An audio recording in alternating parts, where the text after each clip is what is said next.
no secret that the Marvel Cinematic Universe has an abundance of fight scenes, and while the phenomenal CGI, excellent choreography, and just beautiful work done by the actors, the crew, and all the staff involved in making these comic books come to life should not be discounted, one of the best kind of fights that we see on the silver screen are the fights where not a single person throws a punch. Nothing can compare to listening to a great monologue or a debate between two characters on the opposite sides of their own philosophies. And I think that Captain America Civil War perfectly encapsulates how to have a brilliant debate, an amazing fight without ever throwing a punch.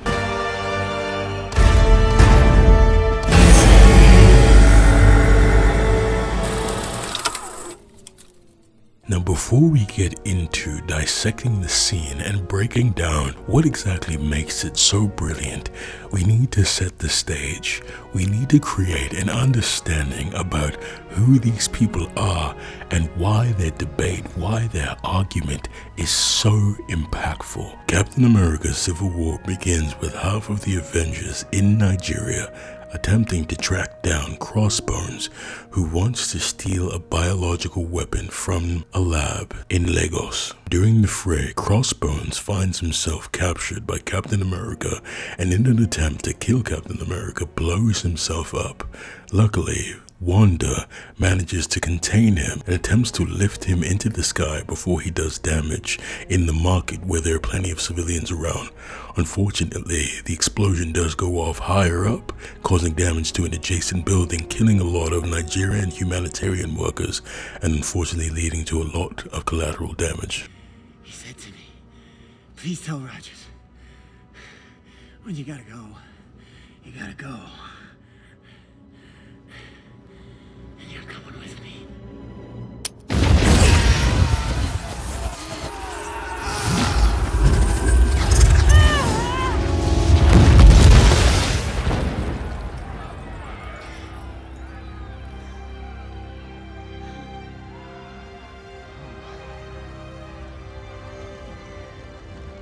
This prompts the United Nations to come together and make an accord to stop the Avengers from acting on their own free will and to essentially rein the Avengers in to only be dispatched by official governments whenever they are needed.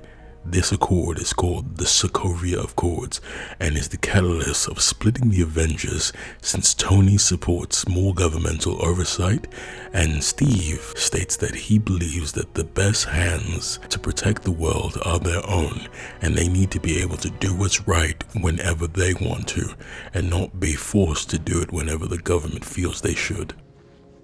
We need to be put in check. Whatever form that takes, I'm game. If we can't accept limitations, we're boundaryless, we're no better than the bad guys.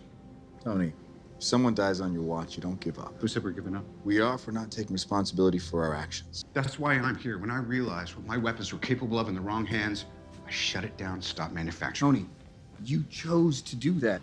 If we sign this, we surrender our right to choose. What if this panel sends us somewhere we don't think we should go? What if there's somewhere we need to go and they don't let us? We may not be perfect, but the safest hands are still our own. The secondary plot is the return of Bucky Barnes, also known as the Winter Soldier, who is framed by Baron Zemo for blowing up a UN consulate and killing the King of Wakanda, T'Challa's father. Following this event, Bucky is tracked down and Steve, knowing that his friend did not do it, attempts to protect him and defend him from the other Avengers tracking him down to capture him.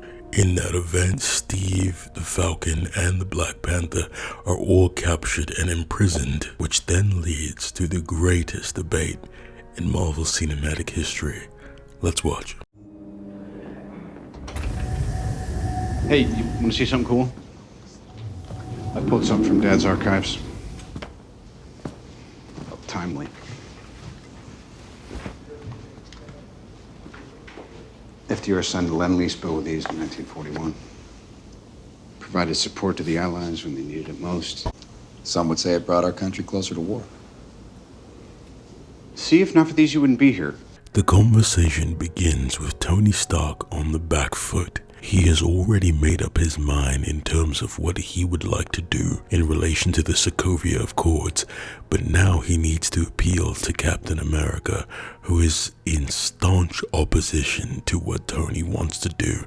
And so he's appealing to his honor as a soldier, as an American, by bringing him something that represents his service and his relationship with his father, Howard Stark. I'm trying to, what do you call it? That's an olive branch. Is that what you call it? It's pepper. I didn't see it. We're kind of, well, not kind of. Pregnant? No, definitely not. We're taking a break. It's nobody's fault. I'm so sorry, Tony. I didn't know. A few years ago, I almost lost her, so I trashed all my suits. Then we had to mop up Hydra, and then Ultron. And with this appeal, Tony is attempting to appeal to Steve's emotions. They know each other on a deeper level at this point. They have become friends. Being in the Avengers, going on world-ending missions together, Tony, who is typically a reserved person and not very open with his emotions, is discussing his separation with Pepper Potts and the issues in their relationship with Steve, because he wants him to understand that he needs him. He needs him on his side.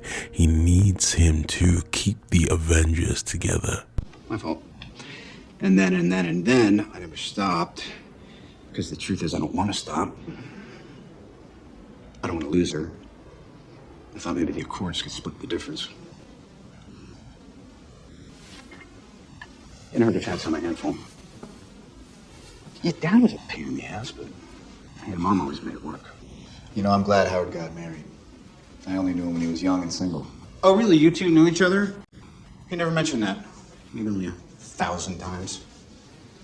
God, I hated you. Now, I know some may say that this is me looking into things a little too much, but I'd like to dissect just that one word that Tony used there, hated, the past tense, essentially saying when he was growing up, hearing all the tales of Captain America, Steve Rogers doing wonderful things from his father became a bother because he felt that he paled in comparison, and he always felt like he was lesser than Steve.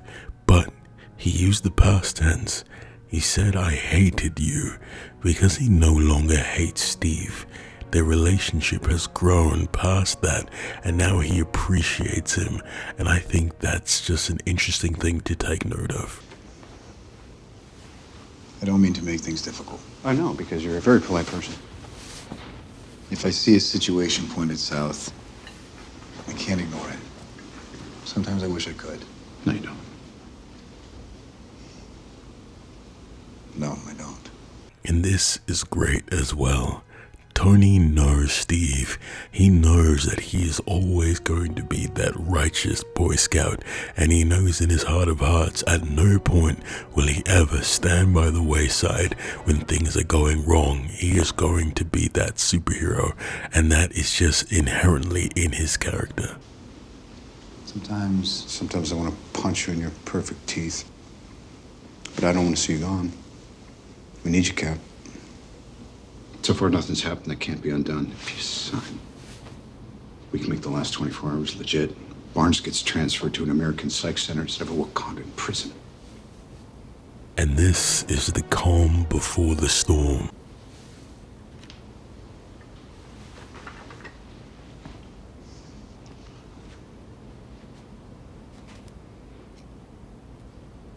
I'm not saying it's impossible, but there would have to be safeguards. Sure.